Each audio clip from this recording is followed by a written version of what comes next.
Hello and welcome to this episode of the Higher Ed Geek podcast, episode number 45 with Brandon Langford. This is a episode that's kind of a long time coming. I appreciate Brandon. He's been very supportive of the show and the site for a long time. So it was really great to have him on and learn a little more about his background and the things that he's geeking out about. Just has a kind of classic student affairs story, which is always nice to hear. Kind of reinforces that pattern of this field finding the right people for it that are committed to doing good work. Just check out all the stuff that we mentioned in this episode down in the show notes. And after this brief message from our sponsor, this is episode number 45 with Brandon Langford. This episode of the Higher Ed Geek podcast is brought to you by Top Hat, the teaching app that makes active learning come to life. Top Hat helps thousands of professors create their perfect course. Our app is easy to use and allows you to engage your class, adopt next-generation textbooks, and run tests, all within a secure digital environment. See why faculty in over 700 colleges and universities across North America trust Top Hat to power their classrooms. Visit tophat.com/higheredgeek. That's tophat.com/higheredgeek. Longtime friend of the Higher Ed Geek podcast, Brian Leduc, has launched his latest project in the form of a course called Student Affairs Futures. Check out studentaffairsfutures.com for lifetime access to this growing resource on the impact of AI, changing demographics, and the future of work on the student affairs profession. Exclusively for listeners of the Higher Ed Geek podcast, he's offering a discount for the first 50 course enrollments. Use the promo code HigherEdGeek50, that's all one word, for 50% off the course. It's a $250 value, and prepare your career for the emerging future of student affairs ahead. Right, yeah. Opening and just like getting everything set, and like the first couple of weeks always being kind of high impact time as well. But I'm sure we will talk more about all that stuff. But we'll just go ahead and get started here. And if you just want to give a brief introduction of yourself and kind of your professional journey and how you got to be where you are today. Awesome. Well, my name's Brandon. I'm currently working here at UC Santa Barbara as an assistant resident director. I grew up in the small town of Barstow, California. It's in the middle of the desert. Most people know it as a really good gas station on the way to Las Vegas. So that's where most people realize where I live. I grew up in the desert, fourth generation born there. So the phrase "it takes a village" really played a role in that because everyone knew who I was from my family being there for so long. Mm-hmm. And when I was getting ready to choose colleges, I wanted to stay in California, but wanted to get enough distance away, but still close enough to where if I had to go home, it would be easy. So I picked UC Santa Barbara and came to school, got a degree in music with ethnomusicology as my focus. Loved it so much, I decided to stay. I was an RA here for 3 years and got involved with RHA and the National Residence Hall Honorary, and really housing played a good role in helping me decide I wanted to do student affairs. And so here I am working at Santa Barbara. Very good.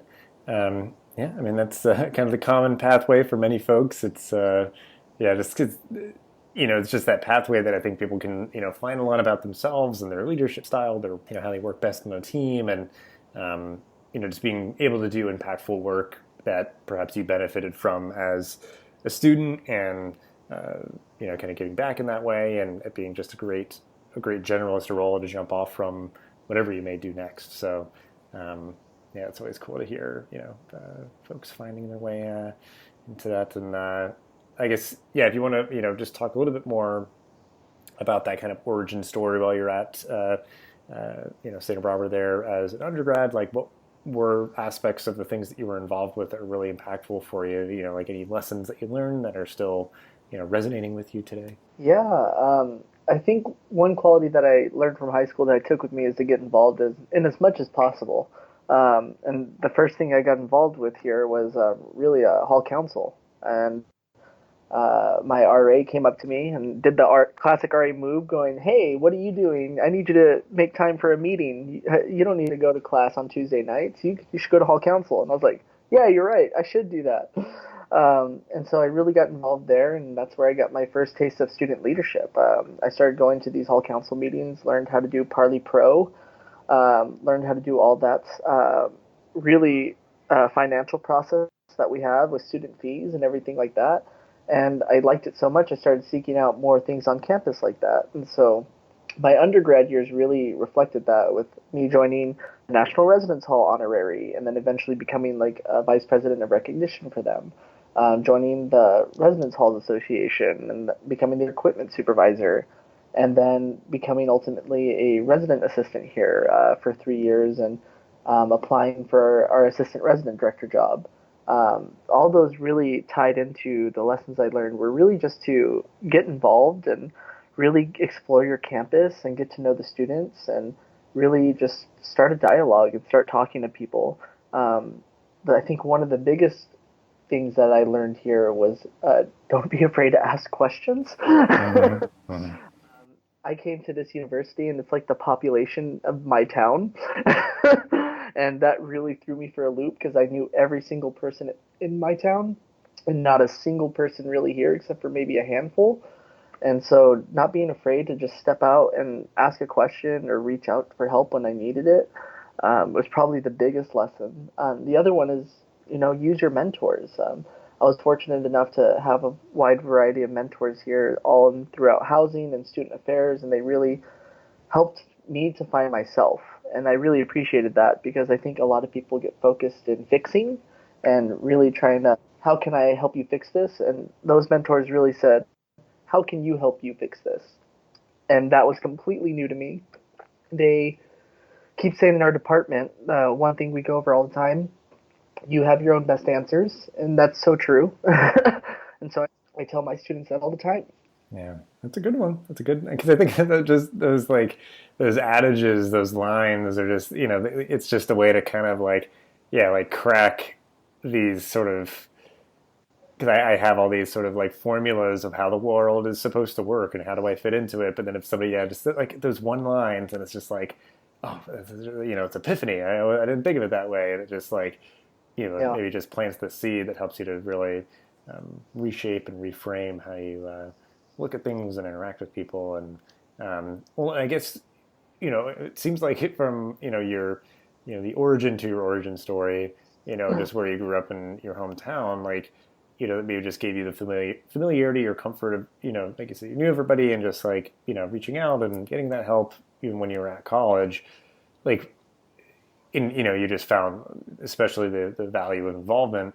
Were you like involved in high school, like what shape maybe did that take? 'Cause I know for me that was like it was a world apart of just like I never did anything in high school, very limited kind of social circles. In college just yeah, allowed me to branch out, experience new things, grow and learn, become more confident as a leader and a person and all that. So I guess did you have like a transition like that, or were you building on stuff that you're already kind of nurturing within yourself, like growing up in your hometown? Yeah, I mean, back home, I'm still known to this day as quite the band geek. I was section leader. I marched in the marching band, so I think that was really what gave me the initial leadership and comfortability to go and seek out things. My music teachers were always pushing us, be social with each other, especially as a section leader. They really forced us to step out of our comfort zone to, you have to lead the section now, and you have to communicate with the other section leaders. And I think that's what really gave me I guess, my focal point in high school to step out. And then I started, trying to get more involved. I got my first job. I worked at a Foster's Freeze. Um, and I absolutely loved it. And that forced me to, talk to customers on a daily basis, uh, polite and rude. And so that was a unique skill too, being able to, what happens if a customer is even getting all rude in my face and I have to fix something, versus a customer who's really just giving me a compliment, and how do I interact with that in the same day sometimes. Um, and then joining clubs like Key Club and stuff like that while I was in high school really allowed me to step into who I am in college, and really gave me the voice I was looking for and gave me the skills I needed to really tackle the university. Well, so all of that, is leading you to where you are today. So I guess just talk a little bit more about what's really enjoyable for you, what you're really connecting with right now, in terms of your current work, and then we'll kind of move on from there. So my current work, assistant resident director, it's housing. I'm a live-in staff member here, and it's wonderful, and at the same time, always draining, as I'm sure you know, working in Mm-hmm, housing. mm-hmm. Uh, what I'm working on right now is I think something I love about this position. This is my second year doing the position here. Is working with a completely new RA staff, and so I've never had the same RA staff, and I love that because you get freshness, you get a bunch of different leaders from different backgrounds, different cultures, and you really get to navigate. Okay, how am I going to work with this team? How are their styles different from mine? And that's something I'm really looking forward to in a few weeks when we start our RA training. And then that way we all go into the year same page and we get into it. Something I also like is interacting with my coworkers because again they're all housing people and they can come from all across the nation, sometimes the country, and so really tapping into people from the East Coast, for example, which I've never worked on the East Coast, and seeing how their processes work, it really gets me really engaged and really how can we apply these things. And then something brand new to this year is we have a residential curriculum being implemented in my specific area for our housing. And what does that look like? And reading a bunch more of academic articles and theories and student development and how's that going to interact with the processes that we have in place now. And so that's what I'm really excited for and looking forward to for this academic year. Yeah, it's really cool seeing when you're on a team, yeah, where people, you might have kind of the camaraderie of you're like all out of towners or something, or just like, yeah, like, they're bringing like unique perspectives and experiences and all that, and just like, you know, kind of utilizing that and maximizing that versus, trying to fit everybody to the, one kind of mold or something. It's, you know, everybody has their own unique strengths, and they Yeah. should be sort of encouraged to, to use those. So, um, very cool. Well, that all sounds like good stuff, and I know, yeah, I think I sort of have seen you just engaging a lot with what we've been doing here on social media. So I assume you kind of have maybe it is just sort of the band geekiness, or Uh, some other form of kind of geekdom. How does it take shape for you? Like, what are you geeking out about currently? And like, is it stuff that you've always been into, stuff that you've discovered recently? But yeah, it just seems like my impression of you is you're somebody kind of resonates with kind of what we're doing here. That really is kind of integrated a bit into your life and stuff. So I guess yeah, what's really kind of capturing your attention lately? Yeah, definitely. No, I'm a huge geek, and I was super nervous about coming to UC Santa Barbara, who I thought nobody was a geek here. I had no idea what to talk about or anything like that. I'm huge on Marvel. I'm a huge Marvel geek. I collect comic books. I've been collecting comic books since 10 years old. And I happened across Tyler Miller, who is an assistant director here when I was an RA. And he goes, do you know who to talk about geek stuff with? I'm like, no. And so I found his office and I showed me everything, like from Batman family to the Green Lantern and how it intersects with philosophy. And from there, he showed me this blog and podcast, and really, really gave me like an outlet to express like being a geek in this field because there's not a. At this point, I was just searching for someone to talk about. Hey, do you think Rey has Luke Skywalker's lightsaber in Episode 7 or no? Mm-hmm. I was looking for people to have those conversations with, and through that outlet, really got me talking to some people who are really geeky.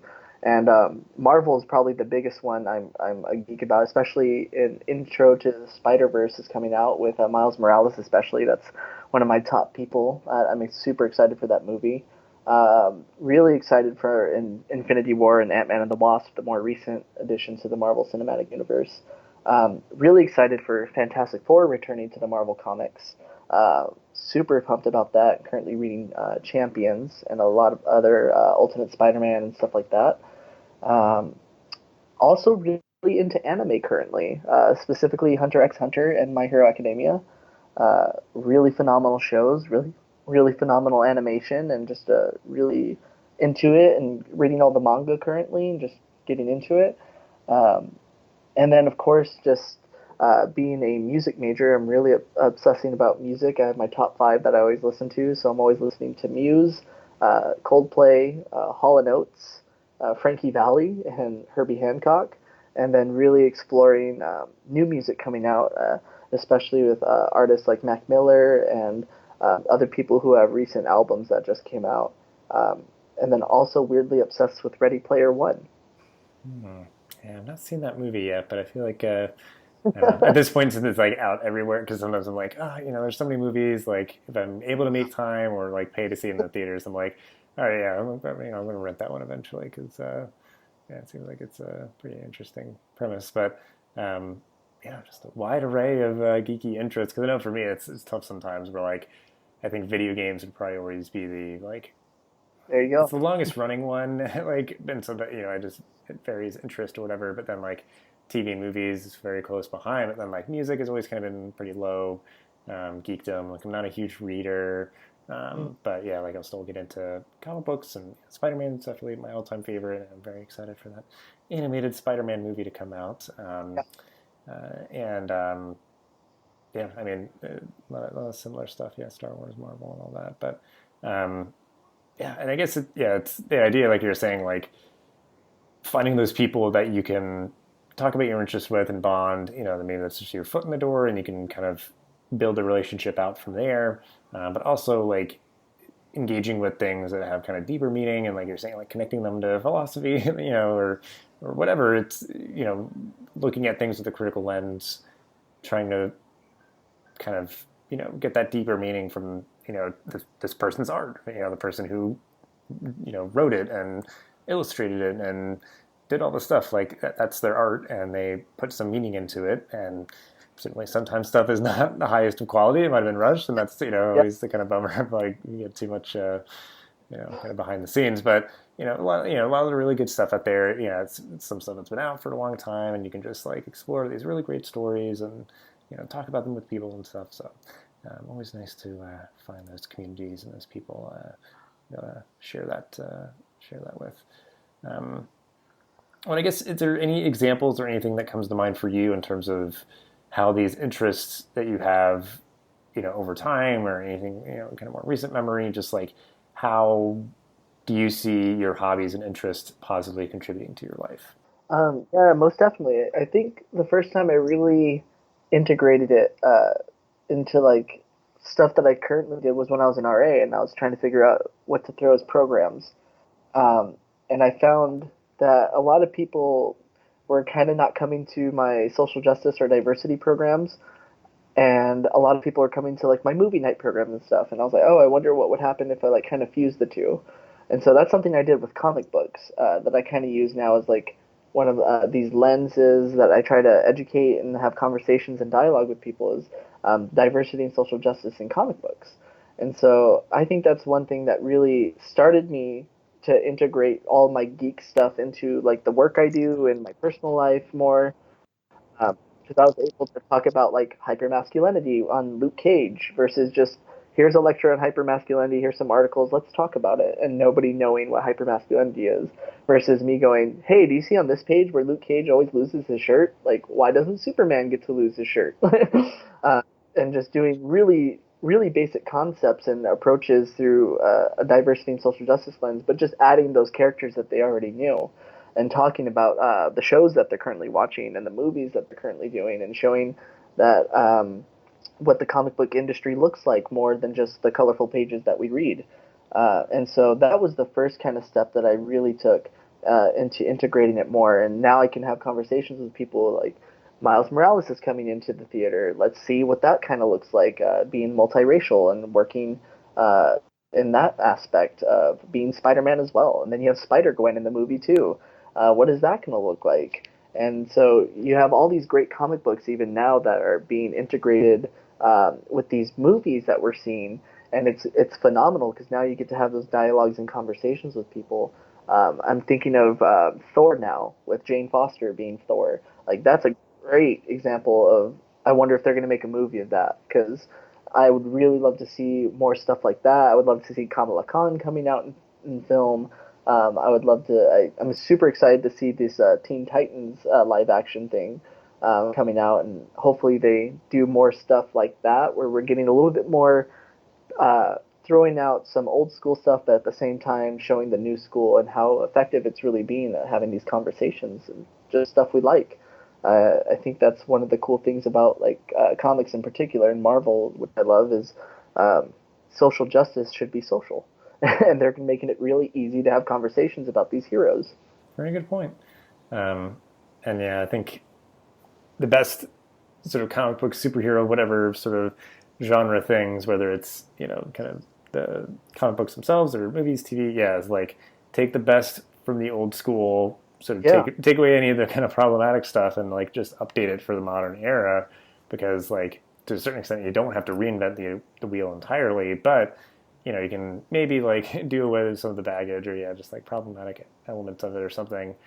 Just make it more sort of relevant and engaging premise for like a current time. But um, yeah, I mean, I think it's yeah, I think that's right on in terms of just like I think it's come up a lot in the podcast of just like utilizing the kind of familiar aspect of pop culture to have these difficult conversations where otherwise it might yeah just be uncomfortable and people aren't going to willingly always kind of submit themselves to that, or it's like okay you just had a bunch of kind of proper academic experiences in your classes, which is great. That's the setting for it and all that.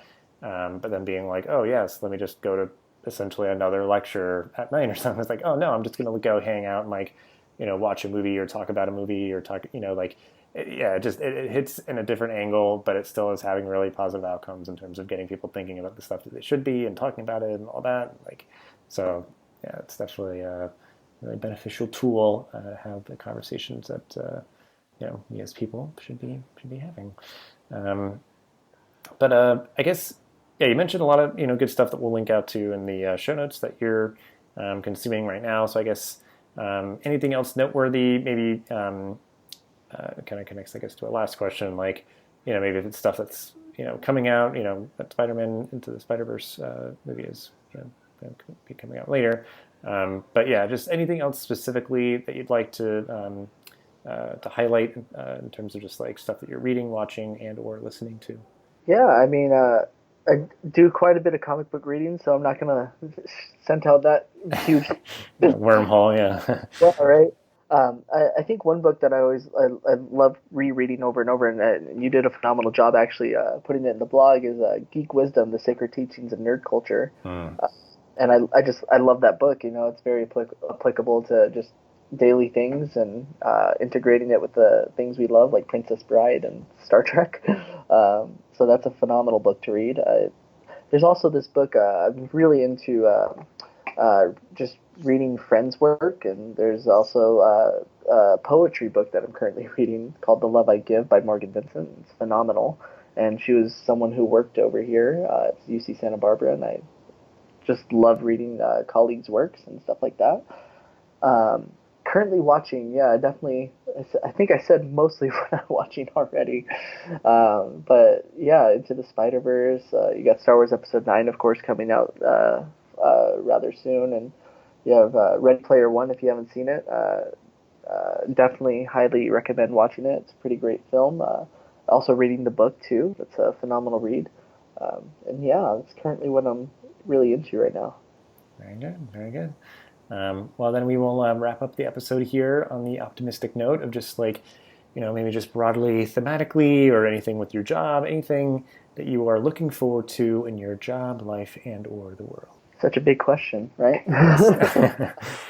I think one thing I'm looking forward to, in at least my job right now, is just getting the year started. We were talking earlier. Right now, it's kind of my training, getting ready for the RAs to come, and then full on move in. And we're having thousands upon thousands of students living in our housing, and I think this is the most packed UCSB has been in a while. So really looking forward to just getting the ball rolling, making those meaningful connections with our residents through the residential curriculum we're implementing, and really supporting the RA staff, and really just tackling it with my colleagues and my resident directors, and really going the full mile and see where the road takes us. For the world, I think I'm just mainly excited for all the geeky things that are coming out. Uh, really just looking forward to all those connections I'm making, and really highlighting just genuine conversations and dialogue with people. And excited to see where that takes us, and hopefully it takes us to a conversation about geek culture. Yeah, yeah. 'Cause I think sometimes it's like, yeah, just the kind of fandom communities themselves, and trying to make sure we're kind of pushing those forward in a positive direction. And like, how can we utilize, like we're saying, like different representation in media or something to have conversations or tell stories that resonate with people in a different way, um, and just like highlight different experiences. So yeah, I'm always the eternal optimist. I feel like things are always getting better, and it might take a long time, but it's like just making sure we're actively trying to push things forward and make that change, and advocate for it, and make sure we're having important conversations. So um, yeah, I think things certainly just within the past decade in terms of just like media and everything is dramatically improved. So it gives me a lot of faith for the future. But so yeah, I mean, all really great stuff. Really appreciate you sharing your path and the things that you're getting into, and all the great recommendations. I think it gave a lot of folks good homework to dig in with. So yeah, just best of luck getting the year started here, and yeah, thanks for your time and all that you shared. Yeah, thank you so much. Appreciate it. This podcast is part of the Connect EDU podcast network, bringing together diverse voices in the higher ed community. Check us out on Twitter at ConnectEDUPod or at connectedu.network. Thanks for listening to this episode of the podcast. Make sure to rate, review, and subscribe so you never miss an episode. Thanks again for listening, and we'll see you in the next episode of the Higher Ed Geek podcast.